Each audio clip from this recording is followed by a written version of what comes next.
Hi, and welcome to the Writing on the Wall. I am so sorry I haven't been back to make more videos. What happened is I live in Minnesota and I slipped on the ice last winter and broke my arm, and I fractured my shoulder in 2 places. That really hurt. So I have been out of commission for quite a while, and thank you guys so much. Some of you left comments. How are you doing? Where are you? That type of thing. When is your next video coming out? Thanks so much for caring and posting. Okay, so this month we're going to be looking at how handwriting can let us know whether celebrities are indeed right for each other. At the end of this video, we'll come up with a rating on a 1 to 5 heart system. With practice, you can do this for yourself. You could even write out a sample of your own handwriting right now. And if you have a partner, a roommate, a neighbor, you can rate your own compatibility with this person. And in talking about compatibility, we look at similarity, because people in relationships usually want to be known, to be understood. So we're going to begin with one of the most talked about couples at the beginning of 2024, Taylor Swift and Travis Kelce. We'll begin by looking at what we call the global features. We do have global traits, and we also have singular traits. The global traits are slant, pressure, form, and zones. And there are over 300 individual traits in a cursive sample. The global traits permeate the entire handwriting. They affect every other facet of the handwriting. They cross languages. We can analyze handwriting in Chinese, for instance. So we're going to look first at the global traits, and we're going to assign them a rating, because once formed, a global trait is unlikely to change in a writing. All of handwriting analysis makes sense. So if you slant to the right, you're leaning out towards other people and to the future. If you slant to the left, you're leaning more back to the past and you're more introspective. If you slant more vertically, you weigh both sides and make a decision. So people with a vertical slant usually have pretty good judgment. So Taylor slants moderately to the right. She's emotionally responsive to the needs of others. She relates to others and is considerate of them, but hers is a rather well-considered sympathy. She can hold back from becoming emotionally involved when necessary. Now let's take a look at Travis's slant. His writing also slants to the right, but a little less so than Taylor's. He's also responsive to the needs of others, but he can hold back and think of himself when needed. He's better at doing this than Taylor. So the slant score, which is emotional responsiveness, they get a 4 out of 5, which is good, right? Now we're going to look at pressure. Pressure is just how hard do you press your pen into the paper. It can be light, medium, or heavy pressure. Think of the pen digging into the paper. If it digs deep into the paper, you're going to have a heavier, darker writing. If you think of a sponge absorbing the ink, it would be the way the person is absorbing their emotions. They hold them in deep, and it's harder for them to deal with sometimes. The light line writer, and they can let go of their emotions easier. They have a tendency to forgive and forget. So pressure is also an indication of energy and capacity for memory. Taylor has a rather light line pressure. Her rating shows her sensitive nature and that she has enough energy to complete what she wants or needs to do, but it needs to be planned out so as not to deplete her. So let's look at Travis' pressure. It's heavy, and this difference is not at all good for their relationship. He's a great deal of physical and mental energy he needs to use up. And this physical energy includes that of the senses, including touch and, yes, sex. So Travis is going to want to be more engaged in sensual activity than Taylor. Their score reflects trouble in this area. They only get a 1 out of 5 hearts. Now we're going to take a look at zones. So remember, everything in handwriting makes sense. Upper zones, lofty, lower zones, practical, and middle zones, day-to-day. So Taylor's emphasis is on her upper zones. She thinks about the abstract and loves to think and share new ideas and philosophical thoughts, or talk about what's out there that can't be seen. And Travis emphasizes the here and now by focusing on the middle zone. And he puts a great deal of energy into it. While Taylor wants to talk about her dreams and aspirations, Travis will be concentrating on the more physical aspects of life. And their score reflects this. Their zone score is only 1 out of 5. Now let's move on to our last global trait, form and connections. Form indicates how people connect to each other, their motivation to continue on, and to their surroundings in general. It shows how people approach their goals and their relationships. Taylor has a rounded form. Think of a rounded form as a need to protect others and to be protected in return. An umbrella is a good symbol for this form. Rounded form is often seen in the writing of persons who place great value in taking care of and protecting and nurturing others, such as moms and nurses.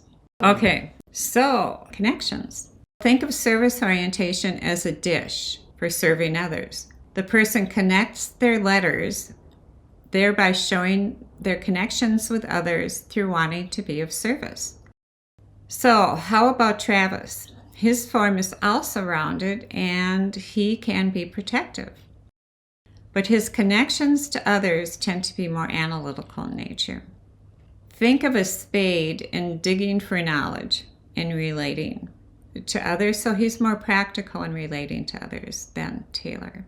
So their score for form and connection is 3 out of 5. They have basically a rounded form. So they're both protective. Their connections to others, though, is a little bit different. When we total up all the global traits, they get a 9 out of 20. So just a little bit below half. They're going to have some problems in their relationship. And they're going to have to work on them through communication, because these problems are not too easily changeable, but at least they'll know what they are. Although graphology is well researched, this little rating system is not. It has no validity or scientific value at all, but it can make sense out of how graphology can help determine compatibility. Okay, so now let's look at the single traits. In cursive writing, there are over 300 traits to be evaluated, and each has to be considered in relation to every other one, which is what makes graphology a bit difficult. It takes at least 3 years to even get your feet wet as a graphologist, and you should probably have a background in psychology. In Europe, graphology used to be taught at all the major universities before World War II. And the professors there would often help soldiers going off to war to find brides by looking at letters and analyzing the personality. A bit like our internet searches, although at least now we usually meet people before marriage now. Let's look at just 2 single traits which stand out in their writings and could contribute to or detract from their compatibility. We won't actually rate these, but just consider them in a more subjective manner, because these single traits can be changed if the writer actually wants them to change. Okay, let's look at Taylor's writing. Taylor has flexibility in her writing. It's shown by the fluid G, which is a much valued trait by graphologists. Means that the writer can change in midstream. It's been the saving grace of many persons who've taken a wrong turn in life and made a comeback. The writing with flexibility can bend and not break. The ease of relating to others and resourcefulness lead to a likable and persuasive nature. Okay, now we're going to look at optimism, and this is a bit of a red flag, or it could be in Taylor's writing. Right now, her slope is upward, pointing to an optimistic attitude.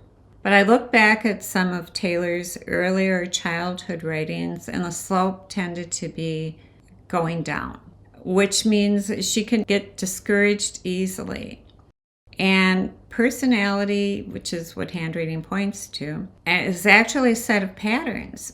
And when we're under stress, we can resort back to these patterns.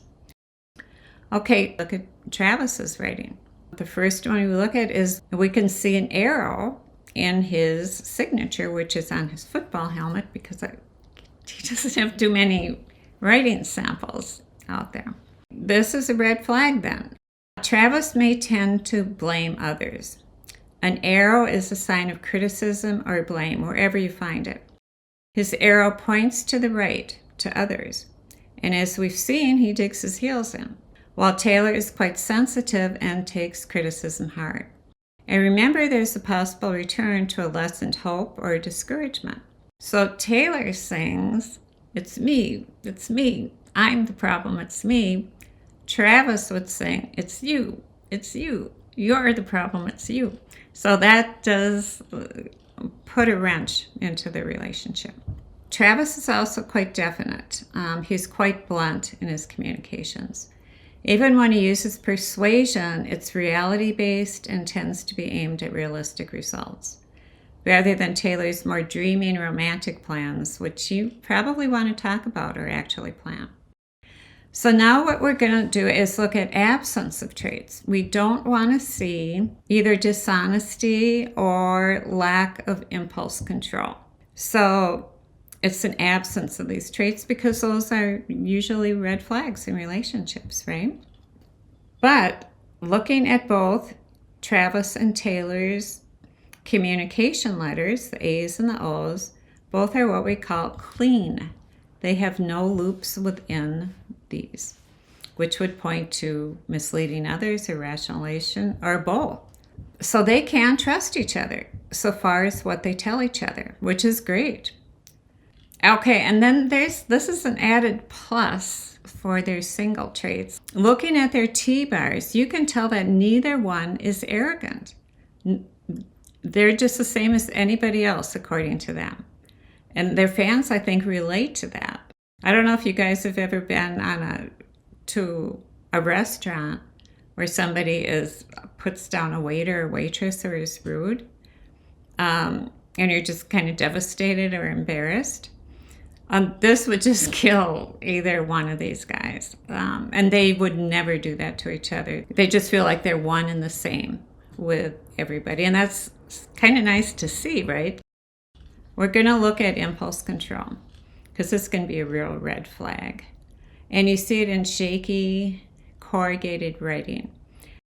And we're not going to go much into this because shaky and corrugated writing could be a red flag, or it could be a neurological disorder, or it could be the person's tired or in a hurry. So we're going to do a whole separate video on that. We'll just say up front, Taylor and Travis, neither one show shaky or corrugated writing. They both have good impulse control. They're both quite disciplined in their actions. There's not going to be any terrible surprises down the road. In conclusion, any couple can stay together for better or worse. It just depends on how much they value their relationship. When things get troublesome is when there are signs of incompatibility between two great people who'd be good friends, but perhaps not able to form the type of lasting relationship based on understanding that could last a lifetime. And these two are going to have to work pretty hard at maintaining a relationship.